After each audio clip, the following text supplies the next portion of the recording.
Okay, question. Sa video mode lang po ba may zoom or pati po sa camera mode? So, check natin kasi hindi ko nga naman nadaanan.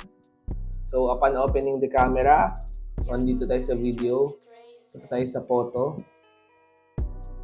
Check natin, photo. So, ito yung zoom sa photo. Okay, gumagana rin siya. Gumagana rin siya sa photo. Yan. Gumagana siya sa photo. And for example, 1.4 yung zoom. Check natin kung magte-take ng photo. 3, 2, 1. So, nagte-take din siya ng photo na may zoom. Ngayon, naka 37 MP na tayo nun. So, tingnan natin kung nakakapag-zoom din ba sa 4:3 aspect ratio sa 50 megapixels. Try natin kung nakakapag-zoom in. So, nakakapag-zoom in kahit anong aspect ratio. So, to answer your question, nakakapag-zoom in po sa photo mode.